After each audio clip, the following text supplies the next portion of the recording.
Hi students, in this video I'm going to try and get you started on your sewing project. It's my plan to have a number of videos so you'll have time to go away and work on pieces and then come back and pick up with the next step. So in this video I want to start off by getting us organized and certainly getting you practicing the stitch we're going to be using for most of our project. So we'll just start with that first of all. So in terms of materials for doing your sewing project, there's some things you need to round up around your house now. I don't want you going out for these items. We're not supposed to be out for things that are not essential. So let's try and be creative and hopefully get as much as you can from your household. So you're going to need a sewing needle, okay, and some straight pins. All right, if you had to, you could probably use other sewing needles for that same purpose. You need some thread. We're going to need some fabric, okay? So there's some choices here. I happen to have some felt. I normally use polar fleece for this project, but we're not going to have that. I don't have that at home. But I do have some felt, which will work well. So if you happen to have some of that from your craft supply, that's going to work well. So I'm going to use that one. If not, you're going to have to get a little more creative. Maybe an old pair of pajama pants that don't fit anymore, got holes in them, and that you're allowed to cut up. So check with your family, make sure that you have that permission. Or I know I had this blanket for my dog. I only bought it for $5 at Walmart, so I wouldn't mind cutting that one. It would be an easy thing for me to replace later on when we're allowed to go shopping again. So if you have something like that, that'll work just fine, okay? So just think outside the box and think of what you have that you can use for the fabric. In terms of colors, I mean, anything will work. It's just we are going to be putting a face on our monster, so if you have something contrasting that you could just use for a little bit of a face. Or you could use buttons for the face. So when we get to that step, if you don't have anything, for example, I'm going to use white felt for my eyes. I have a little bit of white and black felt for the eyes. If you don't have anything like that to give them a face, at least some eyes, we can use buttons. All right, so you can round up some buttons if you need to. And the other thing we're going to need is some stuffing. I happen to have this little bag here, that'll do me. If you don't have any stuffing, if you have an old pillow that you're ready to get rid of, maybe you could take the stuffing out of that. Or I was thinking maybe if you were to cut up some rags into small strips, you could use that to stuff your monster. So try and think of what you can use as a filling, okay? Now and the other thing I wanted to tell you is you're going to need to print off the patterns from my homework page. So on my homework page, I put up 2 patterns for your monster. So you can choose if you want to do this more triangular shaped one or this one that's called body shape C. Okay, so pick which one you like the shape of best. On my homework page, I also have a picture of 2 monsters. This is the blue one, and this is the one out of the leopardy print. Okay, so you can get an idea how they'll look when finished. So you want to select which one you want, and then you want to cut it out. I've cut mine out. I've chosen to go with this one, and you can see I've cut around the solid line, not the dotted line. The dotted line is where you're going to be sewing. And you also need to cut out this football shape. This is going to form the base or what he sits on. It's like his bottom, okay? So you're going to need to choose that. Then you need to choose a hand and a foot. So I've decided to go with hand B, and I'm going to go with foot A. And you only need to cut out one because you can reuse your paper pattern. So that's one of the first steps. Now I also have 2 pairs of scissors amongst my supplies. I used my paper scissors to cut the paper, and if you have good sewing scissors, don't cut your paper with those. That will make them dull. Save that for your fabric, okay? If you just have the one set, I guess you'll use them for everything with your parents' permission. So you want to get your patterns ready. Once you've got your patterns ready, now we're ready to start sewing. Okay, so the first thing I want to show you is how to thread a needle. So I'm going to use this bit of white paper, so hopefully you can see what I'm doing. When you take your sewing needle has a hole in the end. This is called the eye of the needle. So I'm going to use that one. I'm going to use black thread, hoping it'll show up on the white. The length of string you want to take is your 2 arms stretched out. Okay, so this is a good length of string to work with. I'm going to cut that length of string, and I'm going to thread this through the eye of the needle. All right.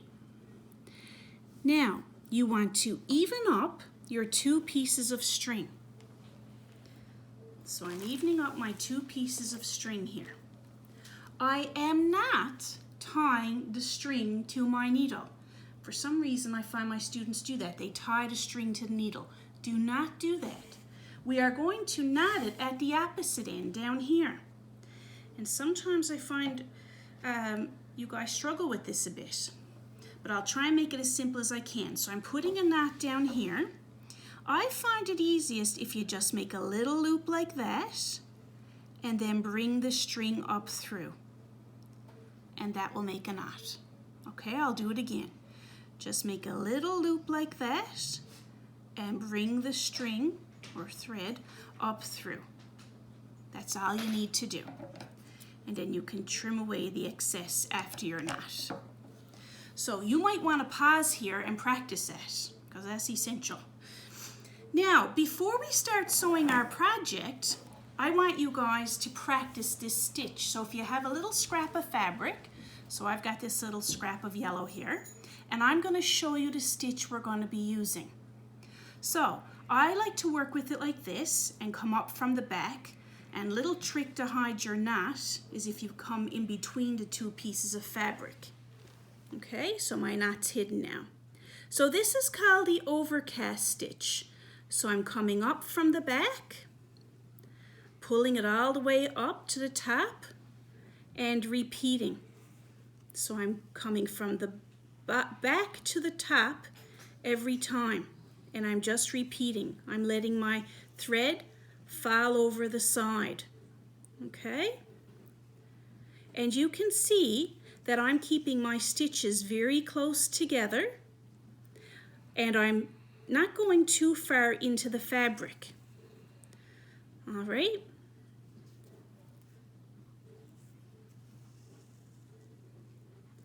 So can you get the idea there of how I'm making my stitches?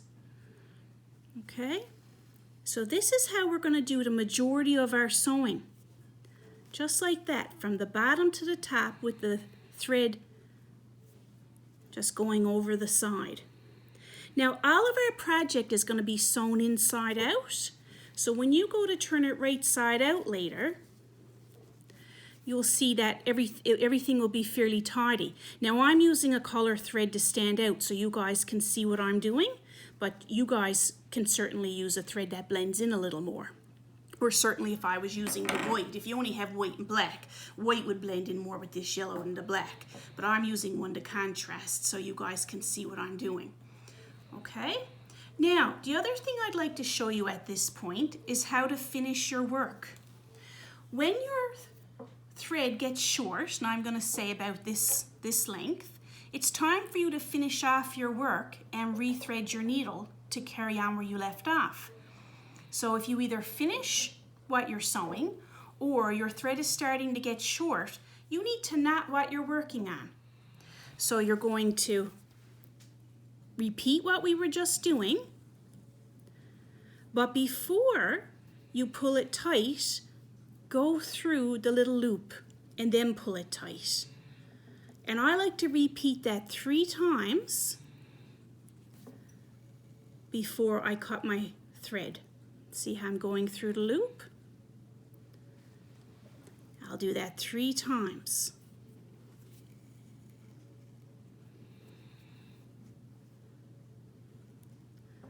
Okay, and then you can cut your thread. So I recommend that you guys do some practice like that before you start your project. Okay? So that's a little bit of practice. I'd recommend you carry on around just to get some practice. Once you're feeling comfortable with the stitch and you're ready to move on, I'll show you what we're going to be up to next. I'm going to save the purple for my body, and I'm going to do my hands in this blue. So I'll cut away the blue. Now, what you're going to do now is take your hand. Okay, I only need half of this. And you're going to pin your hand. I'm cutting two pieces at the same time. One piece is going to be the top of my hand and one piece is going to be the bottom of my hand. Now I'm going to pin this on. Now a lot of my students in class, when they're trying to do this is the kind of thing they have going on. But this looks like a bit of a death trap to me. So instead of doing that, tuck it in a little bit and then pull it back. Okay, so it's all on the front and you're not going to poke yourself. Okay. All right. Now you want to cut this out. You're using this pattern to transfer the shape of your hand to your fabric. So we'll cut this one out.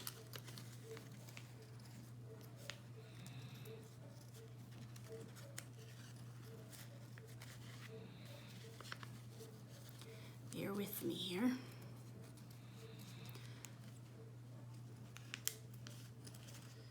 And some of you may struggle a little bit with the cutting, but remember to use the sharp part of your scissors. Get right in here, okay?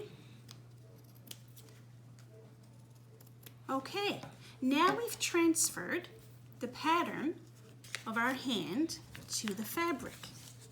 So I'm going to take the paper away now. With this felt, it's not much difference. It looks the same on both sides, but if you have a fabric that has a pattern on one side and no pattern on the other side, we're sewing this inside out. So if it has a pattern on one side, you want that facing inwards while you're sewing, because we're going to sew around this and then turn it right side out. Okay, so have it facing inwards if it has a difference in pattern. What you want showing on the outside when your project is done, you want on the inside while you're sewing. So I'm just pinning my two pieces together again, just to keep them lined up. And I'm going to use my white thread on this one.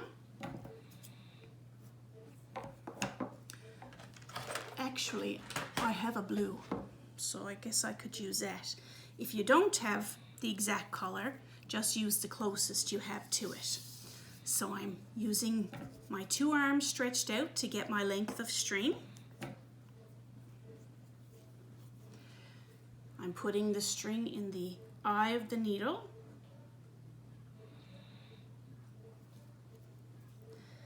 I'm evening out my lengths of string. And then I'm going to put my knot down in the end that's opposite of the needle.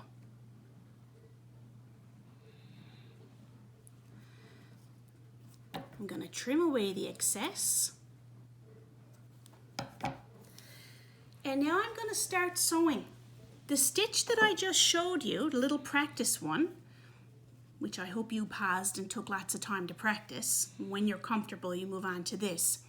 You're going to sew using that stitch all the way around the hand, but you're going to leave open at the wrist. Okay? So I'm going to start down this corner. And I'm going to do that stitch all the way around my hand. Okay, from the bottom to the top, pulling my string tight every time.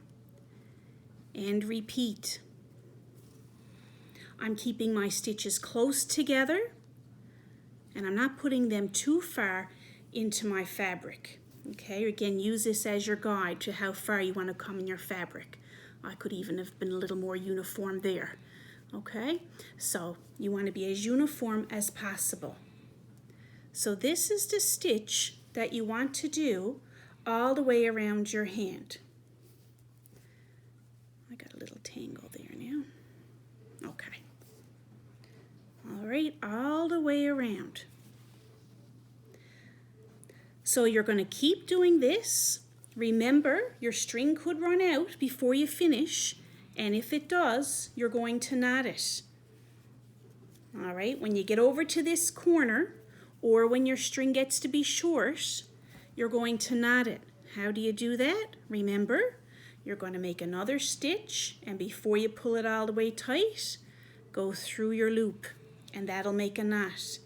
And repeat that 3 times, and then you'll be able to cut away your string and rethread your needle. Okay, I didn't have to do it here. I'm just showing you to remind you. So you guys are going to have some work to do now, because you're going to want to continue that stitch all the way around the hand, stopping here. Okay? The 2 hands and the 2 feet are all going to be done the same way. So your job, before we get to the next video, is to complete your 2 hands and your 2 feet in this fashion. And in the next video, we're going to turn them right side out and stuff them, and then we're going to get ready to move on to the body. Okay, so I think that's a good place to leave you now. You've got a fair bit of work to do to prepare your 2 hands and your 2 feet the exact same way we just did this one. All right, so good luck with that, and that's your homework now to have completed for the next video, when we're going to move on to the body and giving him a face. And then of course we'll be looking to attach the hands and feet to the body. All right, so good luck. I hope that was helpful. Certainly send me any emails if you have questions, or let me know if there's something I didn't explain very clearly. I'm used to being with you guys when I'm doing this. This is all a little bit different, but hopefully that was helpful, and I'll look forward to the next video now and moving on to the next step. Okay, take care.